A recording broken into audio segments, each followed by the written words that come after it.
Edgar didn't tell me much. He just sent me a script and said, I've written a part and I think it's really dark. And I went, ooh, ping. And also, Edgar, any script from Edgar that comes to the door, you're like, wow, this is going to be interesting because I just think he's such a brilliant filmmaker. I really do. I think the flair and the ingenuity and the sort of sense of originality that he has in Britain, you know, really is a sort of one-off, really. I read it and I saw that my sort of bit of it was set in the 60s, which was very enticing to me because it's such a wonderful period, great fashion, quite into the clothes.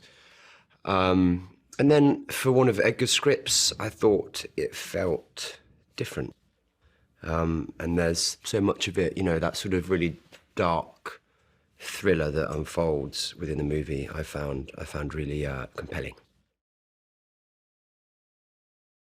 The way Edgar presents a script to you with the music and with all these ideas, and literally he gives you 50 films to watch and material to read, and he builds this world around you that you can invest in, and that made me really, really excited because it's a really interesting lookbook of movies that he asks you to watch.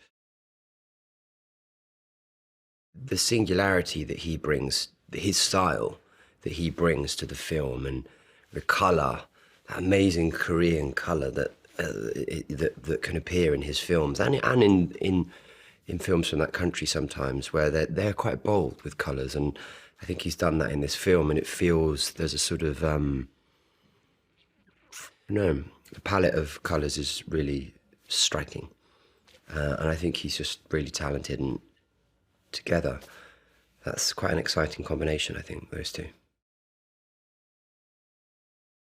Well, I played Jack, who is a lad about town, I suppose, and you know, he's always on the make and always on the move, and he's trying to make some money. He's kind of ducking and diving in Soho, and he's being literally a bit of a Jack the lad.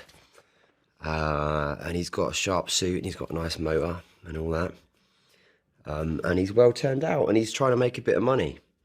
And then he meets the next part of your question is, and then he meets this young girl, Sandy, and I think he genuinely thinks he can turn her into a star, but quickly realises that her talent probably outweighs his own, and she will eventually outgrow him, and so then begins to sort of control and hold on to her. I love all the singing and the dancing that Anya's conquered so eloquently. I think she's done that with great aplomb and skill, and she's made Sandy sexy and vulnerable and interesting, and all the things that I think she was probably meant to be. But I think to pull off, you know, those big dance numbers has taken real ability. A lot of Edgar's films, like if you've seen Baby Driver or you've seen Shaun of the Dead or Hot Fuzz, there is always a deep rhythm inherently in the movies, and this is no different. So often you're doing things to a count or a door or a move, or we practice the dance in the middle of the movie at the Café de Paris for like a week, you know.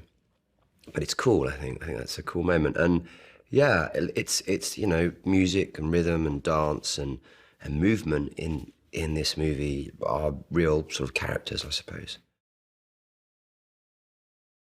I quite like the tailoring. The tailoring is quite boxy.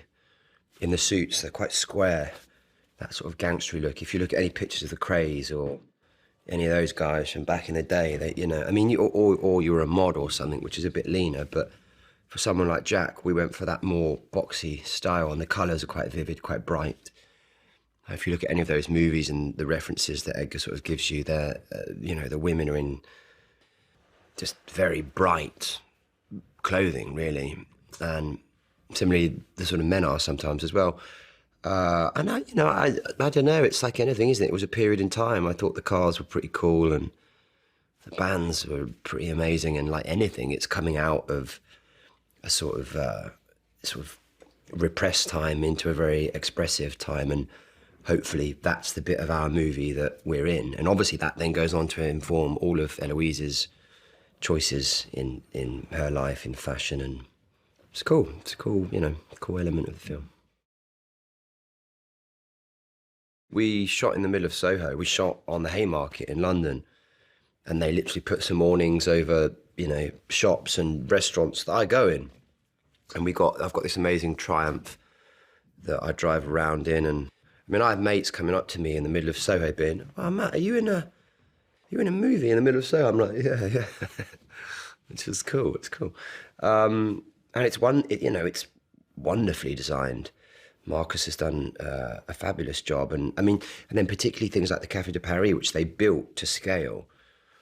And I think Diana Rigg said that, yeah, this is how it actually looked, because she lived it, baby. So that was, yeah, really exciting and nice to sort of have that texture and that truth and that quality of design to the film. I think it's going to lend itself to it beautifully.